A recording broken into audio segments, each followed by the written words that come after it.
If you could go from mono to a 2 amp setup, how would you configure it? Stereo might not be your best option.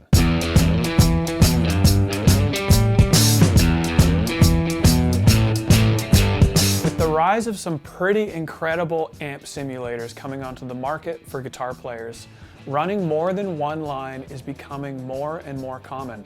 Whether this is with an amp simulator or actual amps themselves, running 2 amps is quite a common way to run a pedal board. But stereo might not be your best option. There's a lot you need to consider when configuring your 2 amp setup, and we're going to talk about some of those options today. In last week's video, we talked about the difference between mono, dual mono, and stereo.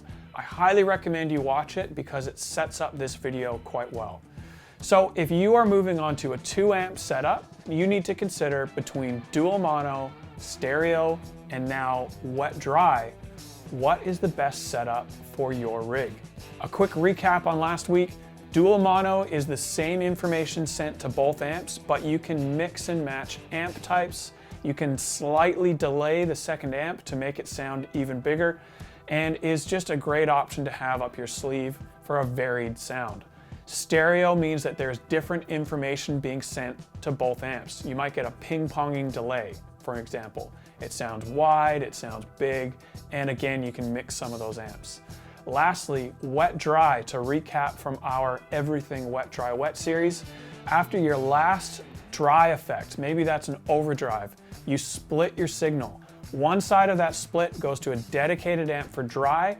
This gets all of the detail of your playing and dry only. No wet effects are going to this amp.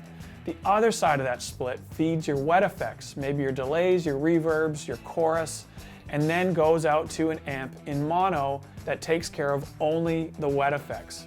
So now you have a wet dry rig. There are a ton of benefits that we're going to talk about later to running wet dry, but just so you know, that is the recap of those 3 different options. So now that you have those 3 different options, we need to talk about some of the things to consider when deciding how to move forward with your 2 amp setup.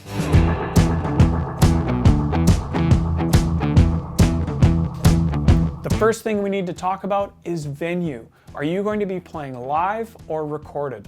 If you're going to be playing live, first thing you need to do is talk to your front of house engineer.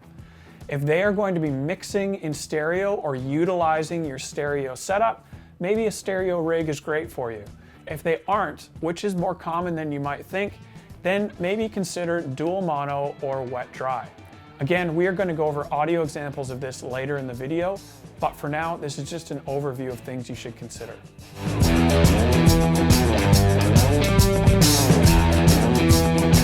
The other thing to think about when you're playing live is how are you going to be hearing what you're playing? If you have a mono monitor, it's a tough one to say, you need to actually think, is it going to be worth it for me to have a stereo setup if I can only hear in mono? Even more so if front of house is going to be mixing in mono as well. Stereo probably isn't the best in that instance. Maybe consider dual mono or wet dry. If you're going to be using in-ear monitors and front of house is going to be mixing in stereo, consider going with a stereo rig, as you'll definitely get the benefit of that wide stereo field. If you're going into recording, I would talk to your recording engineer. All 3 of these options can be great. However, one of the benefits of wet dry and post is that you can actually allow the mixing engineer or front of house to have more control over your sound. One of the classic things you hear about people running a stereo or dual mono rig from someone that's mixing is they are stuck with whatever settings are on your wet effects. So if you decide to run your wet effects really high and have a lot of mix and a lot of decay on your reverb, front of house is stuck with that, and they might want less, but someone's going to have to give. With wet dry, front of house has a dry feed only of your rig, and they have a wet feed only of your rig. They can mix that according to how they need it at any given time.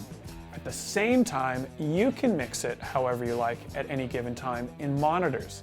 It's a very powerful way to run a rig, giving more control to everyone involved. All right, so now let's get into some descriptions of each individual one. Again, just a quick recap of last week, and then we'll do an audio example as we go through. First up is dual mono. One of the best things about dual mono, as I mentioned, is you can mix the amps. You can have a Fender and a Vox style amp in the same rig. Benefits here, if an amp dies, you aren't losing half of your stereo field. The downside is it's not as wide, you don't get the same movement that you get with stereo, and you still don't get the same control that you get with wet-dry.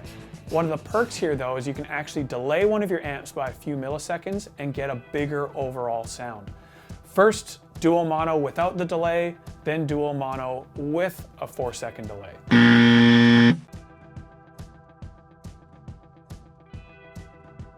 This is what it sounds like.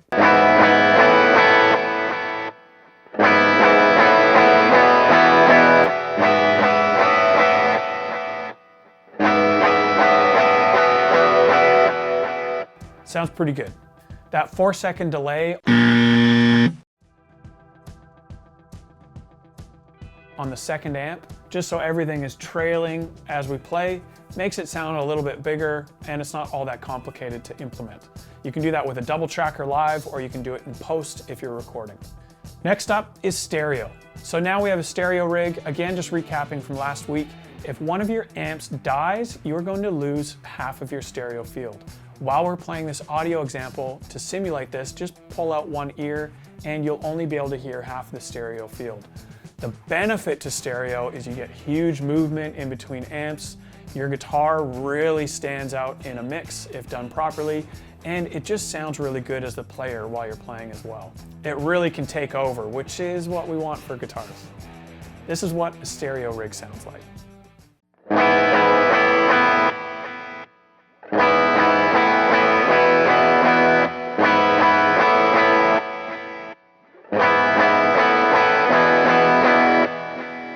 That's stereo. Something a lot of us are familiar with, but allows you again to mix some amps and get some big wide movement in your rig. Lastly is wet-dry.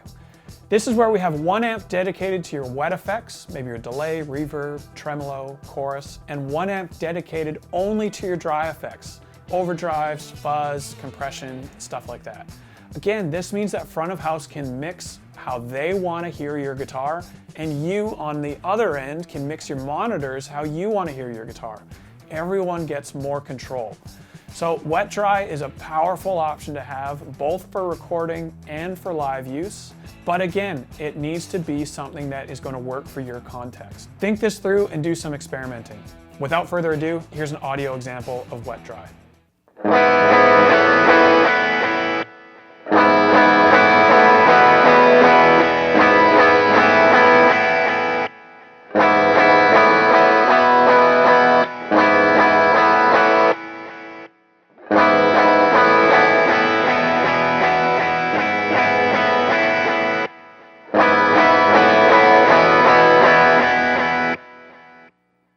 As you heard towards the end of that clip, I kind of did some mixing as we were listening to the audio example to demonstrate the control that you have while you're live or recorded. The other cool thing you can do with an amp simulator, let's take the Strymon Iridium, is you can use the stereo outputs of Iridium to split your signal to wet-dry. If you put this right after your last dry effect, one side, let's say left, goes to feed your first wet effect, the right side goes to your dry amp, and now you have a wet-dry rig with no amps, just with cab sim and amp sim. Very powerful thing to consider and makes it really easy to experiment with a wet-dry rig to see if you like it.